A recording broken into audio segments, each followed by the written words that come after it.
Bismillahirrahmanirrahim. Assalamualaikum warahmatullahi wabarakatuh dan salam sejahtera. Maha suci Allah yang menguasai segala kerajaan dan Dia maha kuasa atas segala sesuatu, yang menjadikan mati dan hidup supaya Dia menguji kamu, siapa di antara kamu yang lebih baik amalnya. Dan Dia maha perkasa lagi maha pengampun. Selawat dan salam ke atas junjungan besar Nabi Muhammad sallallahu alaihi wasallam, ahli keluarga serta para sahabat baginda. Begitu juga kepada para ulama dan para tabi'in. Semoga memperoleh ihsan sehingga ke hari kebangkitan.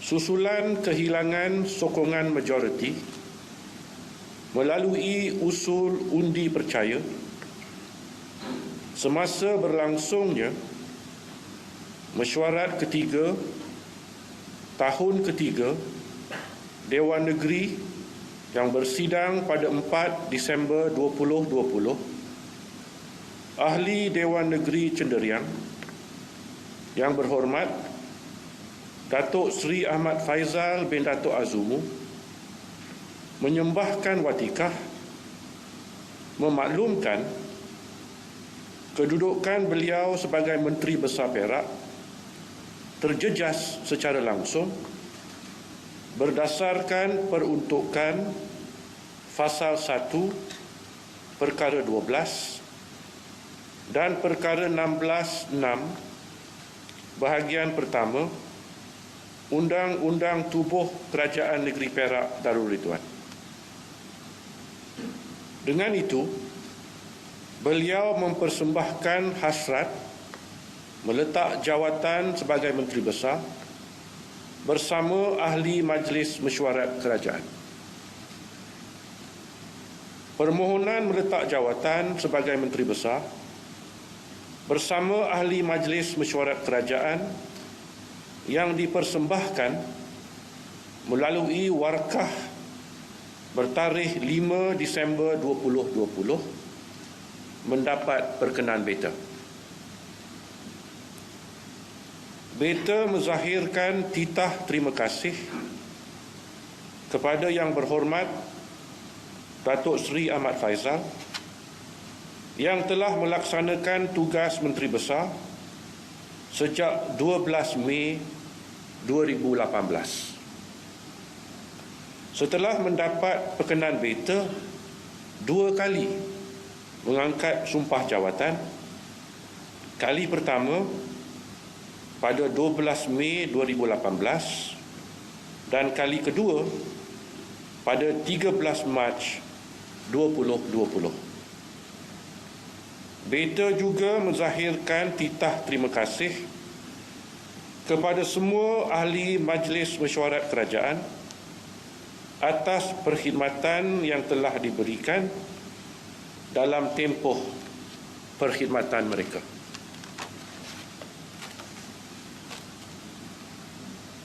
Selaras dengan Fasal 1 Perkara 12 dan Perenggan A Fasal 2 Perkara 16 Undang-Undang Tubuh Kerajaan Perak Darul Ridwan,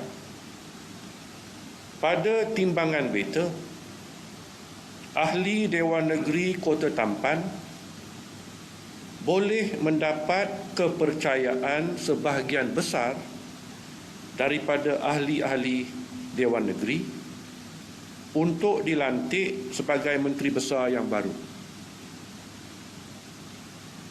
Beta menzahirkan tahniah kepada Yang Berhormat Datuk Sarani bin Muhammad yang telah diperkenankan untuk diberikan amanah dan tanggungjawab sebagai Menteri Besar kepada kerajaan beta. jawatan dan kuasa ialah kurniaan ilahi. Selaras dengan firman Allah Subhanahu wa taala melalui ayat 26 surah Ali Imran bermaksud, katakanlah wahai Muhammad, wahai Tuhan yang mempunyai kuasa pemerintahan, Engkaulah yang memberi kuasa pemerintahan kepada sesiapa yang Engkau kehendaki, dan Engkaulah yang mencabut kuasa pemerintahan dari sesiapa yang Engkau kehendaki. Engkaulah juga yang memuliakan sesiapa yang Engkau kehendaki, dan Engkaulah yang menghina sesiapa yang Engkau kehendaki. Dalam kekuasaan Engkau sahaja adanya segala kebaikan. Sesungguhnya Engkau Maha Kuasa atas tiap-tiap sesuatu. Insan beriman akan menghayati sepenuhnya inti-pati ayat berkaitan. Sesungguhnya punca kuasa yang dimiliki bersumberkan Allah Subhanahu wa taala, lantas akan mengabdikan seluruh kesetiaan kepada ilahi. Dia akan cekal menegakkan yang makruh, tegas menentang yang mungkar. Kekuatannya, perlindungan ke atas dirinya, dan benteng ketahanan kepada dirinya datang daripada ilahi. Dia tidak perlu menawarkan sogokan atau imbuhan untuk mendapat sokongan yang belum terjamin berkembar dengan kesetiaan. Begitu juga, dia tidak perlu melakukan ugutan atau ancaman untuk membina kekuatan diri, kerana kekuatan yang diperoleh secara demikian teramat rapuh sifatnya. Sifat sebenar insan akan terserlah ketika seseorang itu mendapat jawatan dan kuasa. Betapa kata tidak lagi dikota atau kata akan bertukar nada, berlainan irama, bersedia mengatakan yang hitam itu putih dan yang putih itu hitam. Wabak sebenar insan akan terpamer apabila seseorang yang telah memiliki kekayaan dan harta lalu lenyapnya budaya kesederhanaan dan merendah diri. Di sebaliknya, menjelma sifat sombong dan gelagat bongkak. Perubahan sifat dan pertukaran watak lebih cepat berlaku apabila seseorang insan mula dikelilingi oleh orang-orang tamak yang berkepentingan sendiri, bermuka-muka, membisikkan kata-kata pujian dengan niat tersirat, lalu menyalahgunakan hubungan dengan pemimpin. Beringatlah, semakin tinggi kedudukan seseorang insan, semakin jauh pandangannya dari bumi tempat kakinya pernah berpijak. Jangan sama sekali membenarkan diri leka, terawang-awang dalam awan biru khayalan hingga lupa rumput hijau yang ditinggalkan mungkin telah berubah perang, gersang kerana terlalu lama tidak lagi disirami hujan.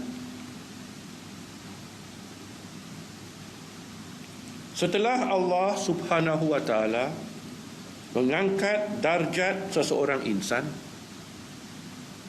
amalkan sifat bersyukur kepada Ilahi dengan melakukan yang makruh dan meninggalkan yang mungkar. Amalkan budaya berterima kasih kepada insan-insan yang telah membantu membolehkan kejayaan kita. Bermula daripada ibu bapa, kaum keluarga, ustaz di surau, imam di masjid dan guru di sekolah, jiran tetangga, rakan kenalan dan masyarakat sekitaran. Kuasa dan jawatan yang dipinjamkan oleh Allah Subhanahu wa taala hendaklah diterima sebagai tanggungjawab yang telah diamanahkan. Berpandukan peringatan ilahi melalui ayat 72 surah Al-Ahzab bermaksud, wahai orang-orang yang beriman, janganlah kamu mengkhianati amanah Allah dan Rasul-Nya. Dan janganlah kamu mengkhianati amanat-amanat yang dipercayakan kepadamu sedang kamu mengetahui.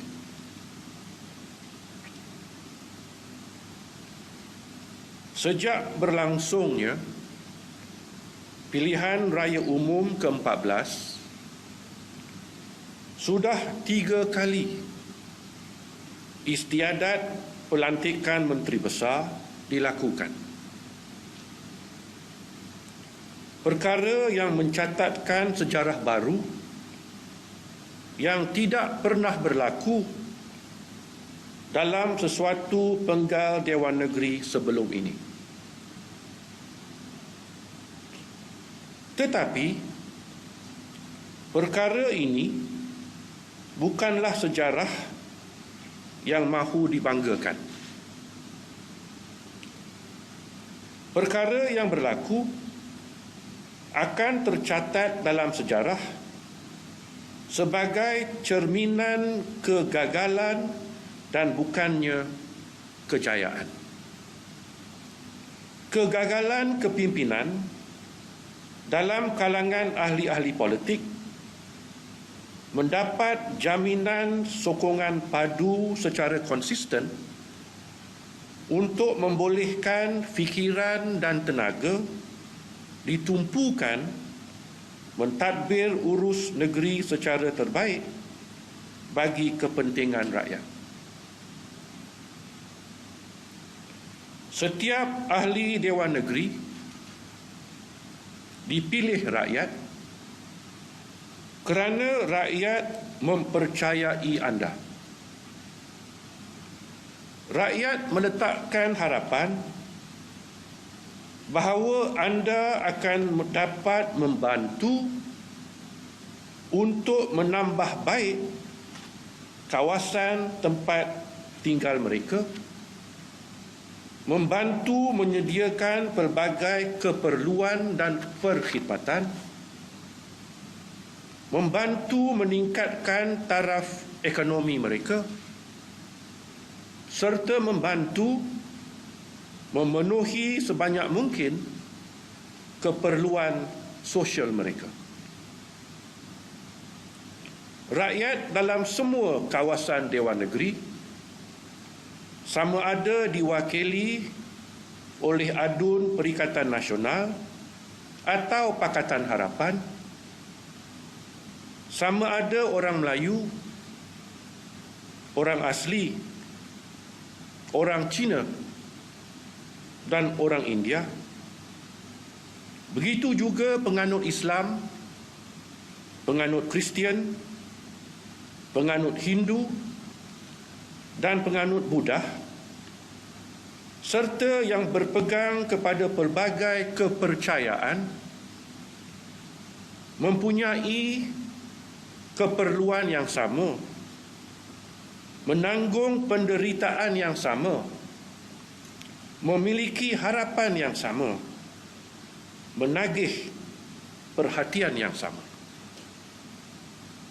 Semua rakyat di negeri ini, Melayu, orang asli, Cina, India, Islam, Kristian, Hindu dan Buddhis ialah makhluk ciptaan ilahi.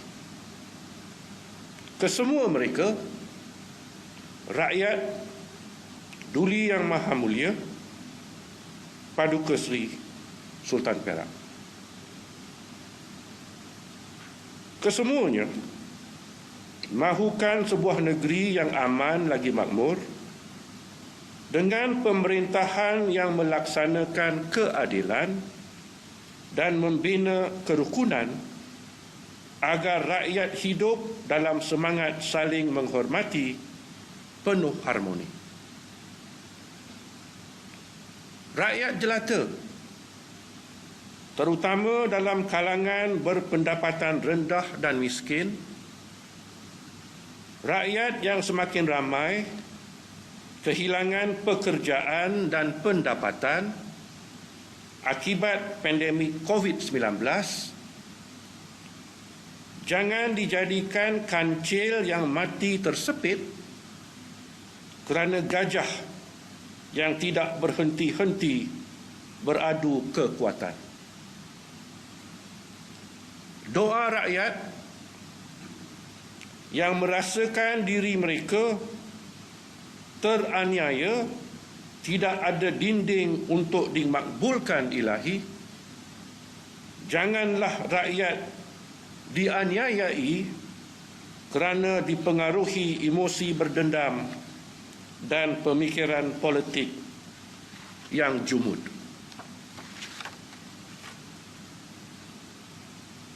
Tanggungjawab dan amanah tidak harus sama sekali dipandang ringan atau diringankan.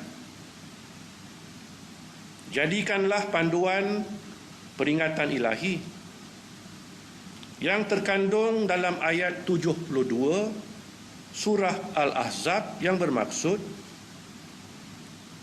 sesungguhnya kami telah menawarkan amanat kepada langit, bumi serta gunung ganang, tetapi semuanya enggan memikulnya dan mereka khawatir tidak dapat menyempurnakannya. Lalu manusia sanggup memikul amanah itu. Ingatlah, sesungguhnya tabiat kebanyakan manusia suka melakukan kezaliman dan suka pula membuat perkara-perkara yang tidak patut dikerjakan. Amanah yang telah diserahkan akan dinilai oleh ilahi pada hari kebangkitan di Mahkamah Rabbul Jalil. Ketika lidah manusia sudah tidak boleh berdolak-dalik, ketika insan tidak akan ada peguam bela melainkan amal makruf yang sempat dilakukan semasa hayat di dunia. Semoga setiap seorang daripada kita, daripada sultan yang bertakhta di singgasana pemerintahan hingga kepada setiap rakyat jelata di serata negeri, dilimpahi nur ilahi, menyinarkan panduan ketika memenuhi amanah.